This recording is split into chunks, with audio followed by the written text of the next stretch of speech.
तुम्ही कधी असं खारं वांगं बनवलं आहे का? नसेल बनवलं तर एकदा नक्की ट्राय करून बघा. चवीला भन्नाट असे लागते हे वांगं. तर सुषमाज कुकिंग चॅनलमध्ये आणखीन एका नवीन रेसिपीसोबत तुमचं स्वागत आहे. तर इथे मी ताजे असे काटेदार वांगे आहेत बघा, छान असे. आणि या वांग्याची आपल्याला छान अशी चमचमीत अशी भाजी बनवायची आहे. तर याच्यासाठी आपल्याला छान असं वाटण बनवायचं आहे. तर इथं त्याच्या अगोदर मी वांगे छान असे कट करून घेतलेत. याचे काटे वगैरे काढून असे वांग्याचे ना 4 काप करून घेतलेले आहेत. तर याच्यात किडे वगैरे आहेत का ते चेक करण्यासाठी मी असे छान असे वांगे कट करून घेतलेले आहेत. तर इथं पाणी घेतलं आहे बघा एका पातेल्यामध्ये, त्याच्यात 1 चमचा मीठ टाकले आणि या मिठाच्या पाण्यामध्ये आपल्याला वांगे टाकून घ्यायचे आहेत. या पद्धतीनं आपण वांगे छान असे धुवून वगैरे घेतले ना किंवा या मिठाच्या पाण्यात टाकले ना तर आपले वांगे काळे पडणार नाहीत आणि चवी एकदम छान अशी लागते. तर आता आपल्याला वाटणाची तयारी करायची. तर इथं वाटण करण्यासाठी मी 1 कांदा कट करून घेतला आहे उभा, 7 ते 8 हिरव्या मिरच्या घेतल्या आहेत तिखटवाल्या, इथं 10 ते 15 लसणाच्या पाकळ्या, अर्धा इंच आलं, थोडीशी कोथिंबीर आणि इथं 2 मोठे चमचे खोबऱ्याचे काप करून घेतलेले आहेत. तर इथं आपण कढई गरम करायला ठेवली आणि कढईमध्ये 1 छोटा चमचा तेल टाकून घेतलेला आहे आणि याच्यात आपल्याला कांदा आहे ना, कांदा छान असा लालसर कलर येईपर्यंत आपल्याला परतून घ्यायचं आहे. तर हे आपल्याला छोटंसं वाटण बनवायचं आणि भाजी आपली भन्नाट अशी लागते बघा. तर हे छान असा आपला कांदा तळून घ्यायचा आहे.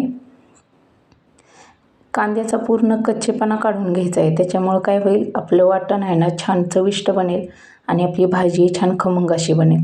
तर आपला कांदा तळून झालेला आहे. तर या कांद्यामध्ये आपल्याला खोबरं टाकून घ्यायचं आहे. तर खोबरं आहे ना छान असं खोबरं लालसर कलर येईपर्यंत आपल्याला छान परतून घ्यायचं आहे. तर असं वाटण छान परतलं ना की भाजी भन्नाट होते, चवी छान लागते भाजीला आणि आपल्या भाजीला छान असा घट्टसरपणा येतो. तर जास्तीचं साहित्य टाकायची काही गरज नाही. असं छोटंसं वाटण करायचं आणि छान आपली खमंग अशी भाजी बनवायची. तर इथं आपलं छान असं कांदा आणि खोबरं तळून झालेलं आहे बघा. छान लालसर कलर आलेला आहे खोबऱ्यालाही. तर असं 2 ते 3 मिनटासाठी छान असं परतून घ्यायचं. वाटण आपलं छान असं तयार होतं बघा याच्यामुळं. तर ही रेसिपी पूर्ण पहा. रेसिपी आवडल्यास व्हिडिओला लाईक करा, शेअर करा, कमेंट करा आणि अशा छान छान रेसिपी पाहण्यासाठी माझ्या चॅनेलला नक्की सबस्क्राईब करा. आणि ही वांग्याची भाजी तुम्ही नक्की ट्राय करून बघा आणि मला कमेंटमध्ये सांगा की ही वांग्याची भाजीची रेसिपी तुम्हाला आवडली का ते. तर इथं आपलं कांदा आणि खोबरं आहे ना छान परतून झालेलं आहे. तर ते मी काढून घेते एका प्लेटमध्ये. तर सर्व एका प्लेटमध्ये काढून घेतलं आणि थंड होण्यासाठी बघा असं ठेवलं आहे मी. तर छान थंड झालं ना की याचं वाटण करायचं आहे. तर इथं मी 1 मोठा चमचा शेंगदाण्याचं जाडसर कूट असतं ना तर ते घेतलेलं आहे वाटणामध्ये टाकण्यासाठी. तोपर्यंत आपलं वाटणाचं साहित्य थंड होईपर्यंत इथं वांगे टाकलेत फ्राय होण्यासाठी. आपलं वाटणाचं साहित्य थंड झालं की मी एका मिक्सरच्या छोट्या भांड्यामध्ये वाटण छान असं करून घेतले, बारीकसर असं थोडंसं पाणी टाकून. तोपर्यंत आपले वांगे बघू शकता छान असे फ्राय झालेले आहेत, लालसर असे मी फ्राय करून घेतलेत.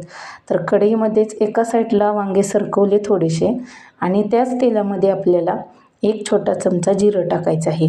तर जिरं छान तडतडायचं.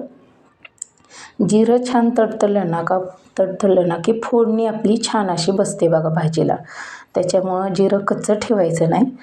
तर जिरं छान फुललेलं आहे की याच्यात आपल्याला जो आपण मिक्सरच्या भांड्यामध्ये मसाला करून घेतला आहे ना तो मसाला टाकून घ्यायचा याच्यात. याच्यामुळं काय होतं की आपला मसाला आहे ना तो छान असा तळला जातो आणि आपल्याला वांगे साईडला मुद्दामच ठेवलेले आहेत कारण आपल्याला या मसाल्याबरोबरच वांगे छान असे फ्राय करून घ्यायचे आहेत. तर आता मिक्स करून घेतलेत वांगे बघा मसाल्यामध्येच. तर असं वांगे एकदा करा, चवीला भन्नाट लागतं. तर हे वांगं ना पाहुणे वगैरे आल्यावर जर हे वांग्याची भाजी बनवली ना तर पाहुण्यांना सुद्धा नक्की आवडेल. अशी चमचमीत आणि टेस्टी भाजी होते. तर तुम्ही नक्की एकदा ट्राय करून बघा. तर हे आपल्याला छान असं मसाल्यामध्ये 2 ते 3 मिनटासाठी फ्राय करून घ्यायचे. तर याच्यात आता मी कढीपत्त्याचे 4 ते 5 पाने टाकलेले आहेत. तर याला जास्तीचा मसाला वगैरे टाकायची काही गरज नाही. अगदी घरातील साहित्यामध्ये ही भाजी छान चमचमीत आणि टेस्टी अशी बनते. तर याच्यात 1 छोटा चमचा हळद टाकून घेतलेली आहे.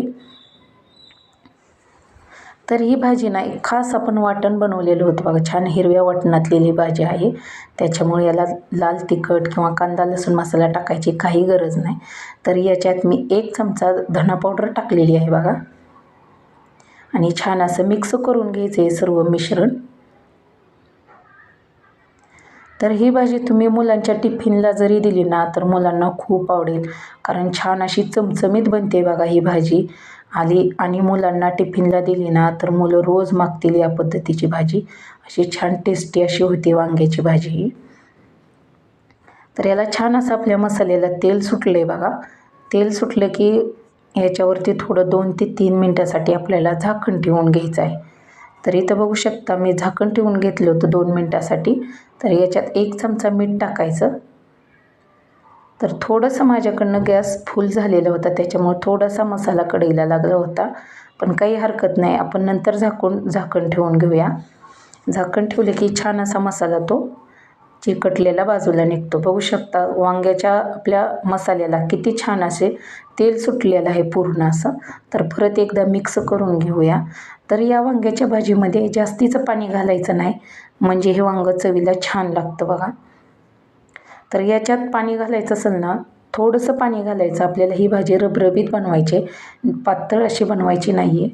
तर याच्यात पाणी घालण्यासाठी मी गरम पाणी करून घेतले बघा. त्याच्यामुळं भाजीला चव अगदी छान येते. तर तुम्ही गरम पाणी घाला या वांग्याच्या भाजीमध्ये, खूप टेस्टी बनते ही वांग्याची भाजी. तर आता हे पाणी घातलं आणि सर्व मिश्रण एकजीव करून घेतले. आता परत याच्यावरती 2 ते 3 मिनटासाठी छान असं झाकण देऊन छान अशी वाफ देऊन घ्यायची आहे बघा. छान वाफ दिली की बघू शकता आपली वांग्याची भाजी शिजलेली आहे बऱ्यापैकी. तर याच्यात 1 चमचा मी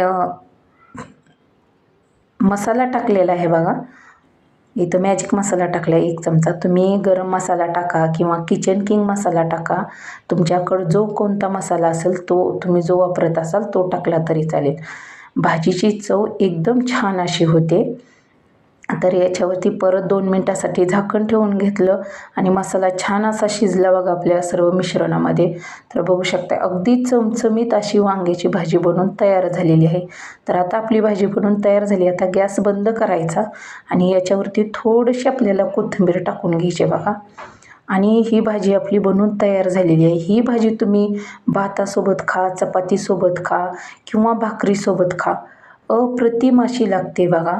तुम्ही नक्की ट्राय करा आणि मला कमेंटमध्ये सांगा ही रेसिपी आवडली का ते.